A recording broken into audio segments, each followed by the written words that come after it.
Hello and welcome to Rolling with Reviews. I'm Will, and with me as always is the one who plays Koi with me, Sarah. And today we're doing a review of Kohaku. Sarah, tell us a bit about this game. You like that one, huh? That one really took me off guard. Kohaku is a tile-laying game about building a koi pond. Each turn, players will draft both a koi and a feature tile to place in their own personal pond. After there are no koi tiles available to refill the central board, the game ends. Players will total the points scored by the features in their pond, and the player with the most points will win. All right, Will, so why did we get this? So, 25th Century sent us a box of games. Yeah. However, we almost got this ourselves. Well, before that, Yes. we play tested this. So we're actually listed in the rules as play testers. Well, you are. My name is spelled wrong. It's spelled like Will Wheaton Will. Yeah, well, they're going to fix that in a future printing, hopefully. Yes. So the first time this was on Kickstarter, there was a really beautiful deluxe version. Was it acrylic tiles? Yeah, acrylic tiles. Acrylic tile. So it looked like there was water over the fish, and it was beautiful and gorgeous. And I was backing a lot of games at the time. And I am unfortunately I'm better at this now than I used to be. I used to look at those deluxe versions, and if I couldn't afford to get the deluxe version, I was like, well, I'll just not get it right now. Then it's dead to me. I don't know about that, but we play tested it, and we were like, well, it is a good game, but weren't sure we really needed it, so we kind of just left it as, we passed it by at that time. What surprised me is Danny Devine, the designer. Yes. He sent it out to us so we could try it, and or asked us to try it out. We printed out. You printed it out. A whole bunch of stuff. The game was practically done. Yeah, I don't even know why we're listed as playtesters, because I don't think we had any. We might have mentioned to put some sort of letter for the color, which is probably why it has that in there. That's true. We would have suggested colorblind accessibility, but mechanically, it was solid. It was solid. Still is solid. It still is solid. So let's move on to that. What do we like about this game? It is a solid. Yeah, you get a solid experience Yes. out of this, and especially in a two-player game, since you don't use all the feature tiles, you get variety from game to game, and you got that nice zen experience with it not being an aggressive game. Right. I will take things that you may want, but it's because I want them too. Right. It's definitely not going to be in your face at all, and because even though you could take a tile I want, you still have really good choices because new tiles come in and things move around a little bit on the board. So a new combination, because you have to take adjacent koi and feature tiles. Yeah. So when Will takes two tiles, things shift around and get filled back in. So a new combination might come up that was actually better than what I could have had if Will hadn't taken that thing.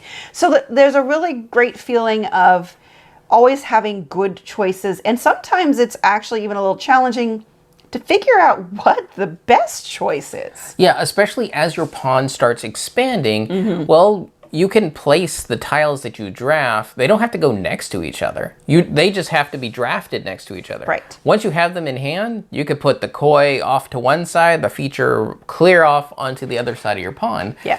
So your options just keep expanding and expanding as you play the game. Yeah, and that can get a little overwhelming. I think the more you play it, the less it gets, less it's overwhelming. But that's it. That puzzle aspect is what's really strong about the game, and especially like Will said, as you get bigger, you might take a fish and a feature, but they're not going together on your board because you are having to analyze, well, this corner I'm trying to build yellow, and over here I need dragonflies, something like that. And so you've got to keep in mind all these different puzzles you're trying to, I wouldn't say solve, but you're trying to get the most points out of them. I would be remiss if I didn't mention how beautiful it is, because it's Danny's art. All the fish are unique, at least as far as I could tell. I was looking through, and none of the yellowfish look like any of the other yellowfish, and so on and so forth. They're all swimming different ways, and they have different, they're either going to be with babies or dragonflies, and those are different too. So it's just a very photogenic game. Yes, it's very, very good, photogenic. And we forgot to talk about the length of the game. It feels like a good length. It doesn't overstay its welcome, nor is it too short. When you're, what would you say? We get 28 tiles? Yes, 28 tiles because 14 features, 14 koi. And that feels like the perfect amount of, you're starting to get a little overwhelmed at trying to balance everything right as it's ending. And you're just like, okay, which action is, or which tiles are going to get me the most points right now because I've only got 2 more choices and then that's it. And that feels really good. Yes. I think that covers everything we like about the game. Yes. So what do we not like about the game? I think it's more the fact that we've seen a lot of these mechanisms before, so it doesn't feel new. Yeah. So like the pretty aspect is something we've seen in Lanterns. Yes. The game style we've seen in things like Verdant and Cascadia. Although I think those games after this game. Oh yeah, so this game came before. Yeah. And I will say the benefit here is this game is smaller than those, so there are going to be points where if they're relatively equal in terms of what they do, there might be people that would choose this over those because you prefer a lighter weight. Lighter weight and stuff like that. And the other thing that we talked about in our 2-player accessibility video is there might be some problems visually with the red and the black koi. Because there are people who have red-black vision disabilities. The single colored koi are indicated with a gold coin, but you still don't have anything that indicates the difference between a red fish and a black fish. Right. So you might need to go and add marks. Maybe if you're artistic, you can add like a bubble or something on each tile to indicate these are all the black ones or something like that. But out of the box, that will be a challenge. Yeah. Okay, so who is this for? I would say family. Casual gamers. Casual gamers. Mm-hmm. Those looking for a light, sort of puzzly experience. Yeah, with a little bit of thinkiness. Yeah. Towards the end of the game. That's why I say the puzzly. Yeah, aspect. Those who like the puzzle. Because it's like, okay, I could put it anywhere, but where is the best place to put it? Yep, agreed. So, our rating. So, for our ratings, we each have 1d6 worth of ratings to give. 1 is low, 6 is high. We give a number, a reason why, add them together, and see what it rolled for us. Sarah, what did Kohaku roll for you? It rolled a 3. And I think it's a very solid game. It's beautiful. It's probably one I'd see if my coworkers could play, but might not because of the vision disabilities. Because at the time I was playing with my coworkers, there was a woman I was playing with that had vision issues.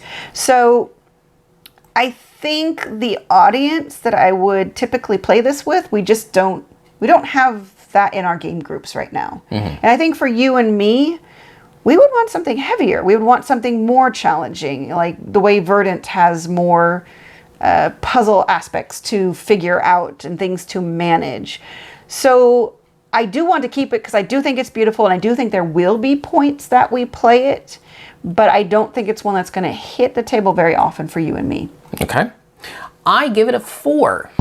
Again, solid game, but what I value is the fact that it does have that lighter edge to it. I know there are certain times that the only time of day we can even get to a game is much later in the evening, and that's when your brain kind of falls off a cliff. It really does. This game is much easier to get to the table than the other ones that we probably prefer, but just don't have that brain space for. You do have a good point there. And it looks pretty. It does. It really is beautiful art. Yes. So 7 out of 12 is probably, I would say, a very solid score. It is. For this game, and recommend checking it out. Yep.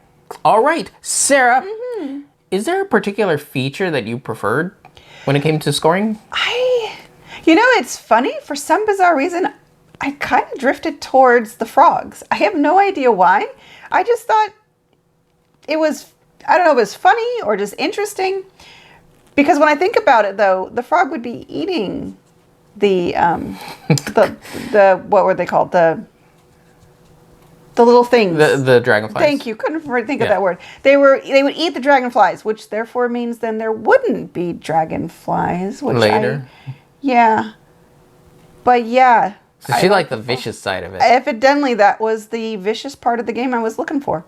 For some reason, I rocked the flowers. You did. You really rocked those flowers. You were having a very beautiful garden koi pond. Yes.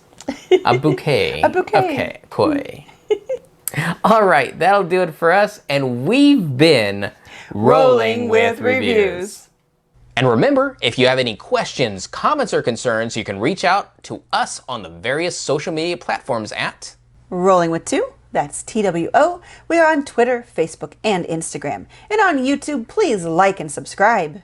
And if you have time, check out the other content Nanaman has found for you. Because remember, he's rolling with you.